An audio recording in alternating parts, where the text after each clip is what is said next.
علیہ وسلم عبادت میں اس طرح مشغول ہو جاتے تھے جو نماز کی رکعتیں لمبی ہو جاتی تھی، دعاؤں کے اندر عاجزی آ جاتی تھی اور آنسو کی بہاریں لگ جاتی تھی، اس قدر اللہ تبارک و تعالیٰ کی عبادت میں وہ مشغول ہو جاتے تھے۔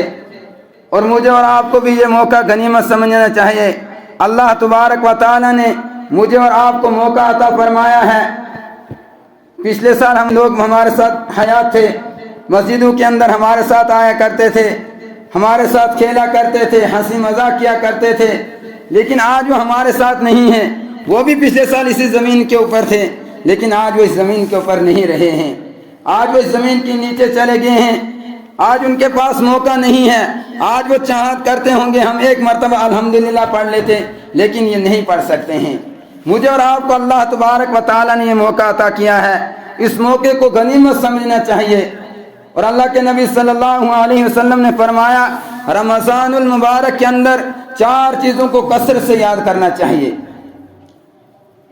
2 چیزیں ایسی ہیں جو صرف اور صرف اللہ تبارک و تعالیٰ کے لیے ہونی چاہیے، اللہ تعالیٰ کی رضا کے لیے ہونی چاہیے، اللہ تعالیٰ کی خوشنودی کے لیے ہونی چاہیے۔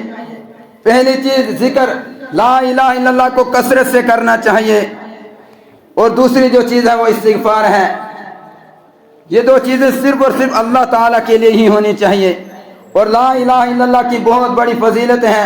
حضرت موسیٰ علیہ السلام نے اللہ تبارک و تعالیٰ سے عرض کی یا اللہ مجھے کچھ ایسے کلمات سکھا جن سے میں آپ کو یاد کیا کروں گا، جن سے میں آپ کو پکارا کروں گا۔ اللہ تعالیٰ نے فرمایا موسیٰ کیسے کلمات چاہیں؟ موسیٰ علیہ السلام نے فرمایا یا اللہ ایسے کلمات چاہیں جو آج تک آپ نے کائنات کے اندر کسی کو نہیں دیے ہوں گے۔ اللہ تبارک و تعالیٰ نے فرمایا موسیٰ لا الہ الا اللہ کو پڑھا کرو۔ موسیٰ علیہ السلام نے کہا یا اللہ اس کو پوری کائنات پڑھتی ہیں، یہ کوئی خاص تو نہیں ہے؟ کہا کوئی خاص آپ نے کلمات عطا فرما۔ اللہ تعالیٰ نے کہا میرے پاس اس سے زیادہ کوئی خاص نہیں ہے۔ فرمایا اللہ تعالیٰ نے 7 زمین اور 7 آسمان اور جو کچھ اس کے اندر ہے، قیامت کے دن ان کو ایک پلڑے میں رکھا جائے گا اور ایک سائڈ صرف لا الہ الا اللہ کو رکھا جائے گا۔ لا الہ الا اللہ والا پلڑا جو ہے وہ بھاری ہو جائے گا۔ اور دوسری چیز فرمایا کہ کثرت سے استغفار کیا کرو۔ اور 2 چیزیں وہ ہیں جن کو مانگے بغیر کوئی چارہ نہیں ہے، وہ مانگنی ہے، ضروری مانگنی ہے، جو ہر ایک انسان کے لیے ضروری ہے۔ فرمایا پہلی چیز مانگا کرو اللہم انی اعوذ بک من النار، اللہ تبارک و تعالیٰ سے اپنے کے لیے جہنم سے آزادی مانگا کرو۔ اور دوسری چیز مانگا کرو اللہم انی اسألک الجنہ، اپنے کے لیے اللہ تعالیٰ سے جنت مانگا کرو، جنت سے پناہ مانگا کرو، کیونکہ جہنم کا عذاب بہت سخت ہے، وہ آپ لوگ نہیں اٹھا سکیں گے۔ کتنا سخت ہے؟ فرمایا جب ایک جہنمی کو جہنم کے اندر داخل کیا جائے گا اور وہاں سب سے کم سب سے ہلکا جو عذاب ہوگا وہ جہنمی کو جہنم کا ایک جوتا پہنایا جائے گا، جس جوتے کی گرمی کی وجہ سے اس کی تپش سے انسان کے جسم کے سارا گوشت سڑ جائے گا، بالکل ختم ہو جائے گا۔ کہا یہ سب سے کم اور ہلکا عذاب ہوگا۔ اور پھر اللہ تعالیٰ پوچھے گا اس انسان سے کہ کتنا عذاب ہوا؟ کہے گا یا اللہ جہنم کے اندر سب سے زیادہ عذاب جو ہے وہ مجھے ہی ہے۔ کہا اس لیے اللہ تبارک و تعالیٰ سے جہنم سے پناہ مانگنی چاہیے۔ اور خود اللہ کے نبی صلی اللہ علیہ وسلم جہنم سے پناہ مانگتے تھے، ورنہ معصوم تھے، کوئی گناہ نہیں تھا، اللہ تعالیٰ کے محبوب بندے تھے، امام الانبیاء تھے، انہیں کون سی ضرورت تھی مانگنے کی؟ لیکن نہیں، پھر بھی کہتے تھے اللہم انی اعوذ بک من عذاب القبر، یا اللہ قبر کے عذاب سے میری حفاظت فرما، اللہم انی اعوذ بک من النار، اور جہنم کی آگ سے حفاظت فرما۔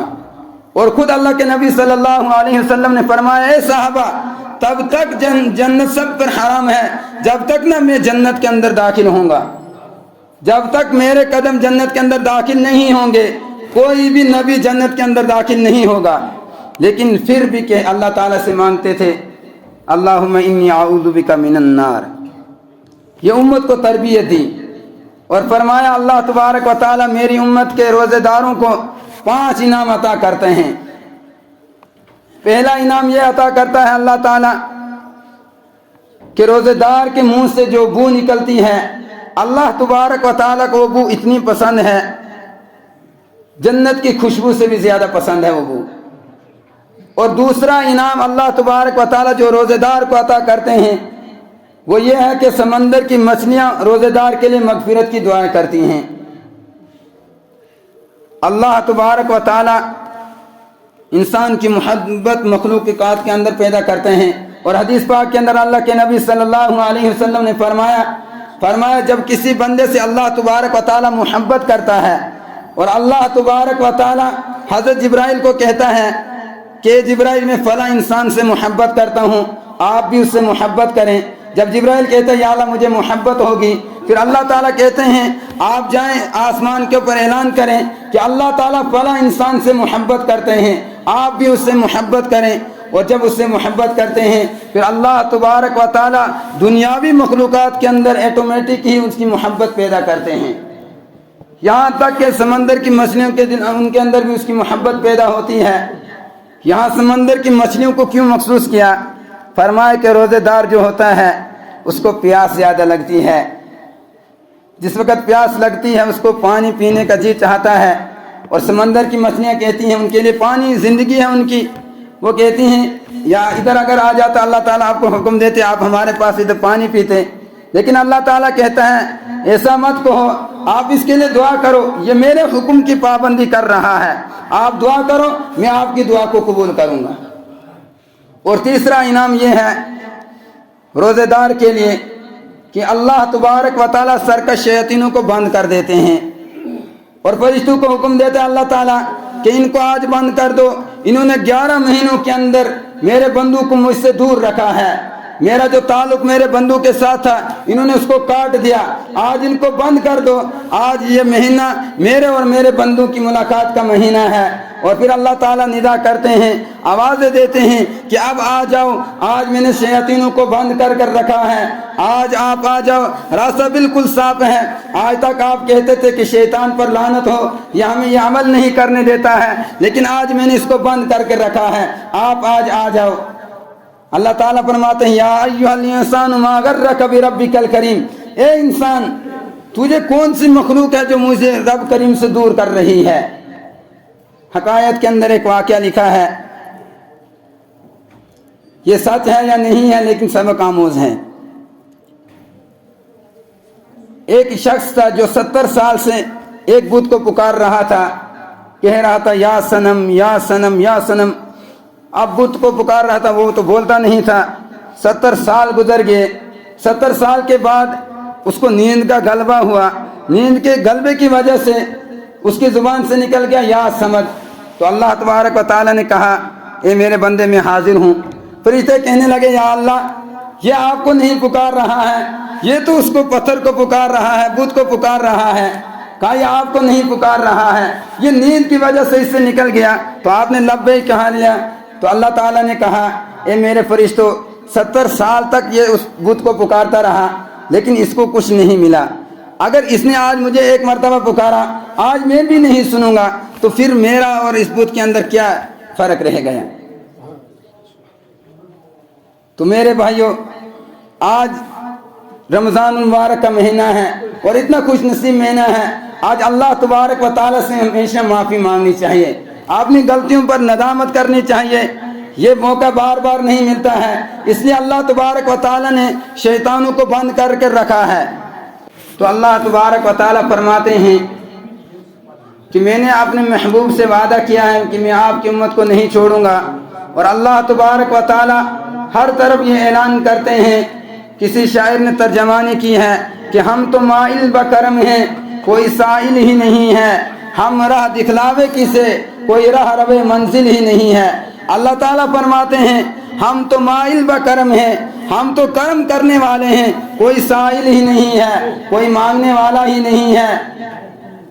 اور آگے فرمایا ہم راہ دکھلاوے کسے، ہم کس کو راستہ دکھلائیں گے، کوئی راہ رو منزل ہی نہیں ہے، کوئی راستہ ڈھونڈنے والا ہی نہیں ہے، کوئی راستہ تلاش کرنے والا ہی نہیں ہے۔ میرے بھائیوں آج رمضان کا مہینہ چل رہا ہے، کسی شاعر نے کہا ہے یہ خاک اپنی فطرت میں نہ نوری ہے نہ ناری ہے، عمل سے زندگی بنتی ہے جنت بھی اور جہنم بھی۔ میرے بھائیوں اور نوجوانوں خاص کر اللہ تبارک و تعالیٰ کی بغاوت میں سے کچھ نہیں ملے گا، یہ مت سوچنا کہ ہم گھروں کے اندر بیٹھے رہیں گے ہمیں اللہ تعالیٰ کی جنت مل جائے گی. جنت ملنا اتنا آسان نہیں ہے کہ ہم اللہ کی بغاوت کریں گے, اللہ کی نافرمانی کریں گے پھر اللہ تعالیٰ ہمیں جنت عطا کرے گا, ایسی بات نہیں ہے. یہاں جنت کو ڈھونڈنے کے لیے اللہ تعالیٰ کی عبادت کرنی پڑے گی, اپنا تعلق اللہ تعالیٰ کے ساتھ مضبوط کرنا پڑے گا, اور صبح سے شام تک اللہ تبارک و تعالیٰ سے یہی التجا کرنی پڑے گی کہ یا اللہ ہمیں اس مقام تک پہنچا جس مقام تک تو ہمیں لے جانا چاہتا ہے. اور کسی شاعر نے کہا ہے تو شاہین ہے پرواز ہے کام تیرا, تو شاہین ہے پرواز ہے کام تیرا, نوجوان تو ایک جیسے شاہین ہے تیرا کام ہے عمل کرنا. اور دوسرے شاعر نے کہا پروں کو کھول زمانہ اڑان دیکھتا ہے, پروں کو کھول زمانہ اڑان دیکھتا ہے, نوجوان تو سنبھل کر چل تجھے سارا جہاں دیکھتا ہے. ملا ہے حسن تجھے تو اس حسن کی حفاظت کر, ملا ہے حسن تجھے تو اس حسن کی حفاظت کر, زمین پر دیکھ کر بیٹھ کر کیا آسمان دیکھتا ہے. اللہ تعالیٰ نے آپ کو جوانی عطا کی ہے, اس جوانی کو اللہ تعالیٰ کے راستے میں خرچ کرنا چاہیے. اللہ تعالیٰ نے آپ کو جو موقع عطا کیا ہے اس موقع کو غنیمت سمجھ کر اللہ تعالیٰ کی عبادت میں اللہ تعالیٰ کی بندگی میں خرچ کرنا چاہیے, اور اسی میں ہمارے لیے بھی خیر ہے, اور دنیا بھی ہمارے لیے بہتر بنے گی اور آخرت بھی ہمارے لیے بہتر بنے گی.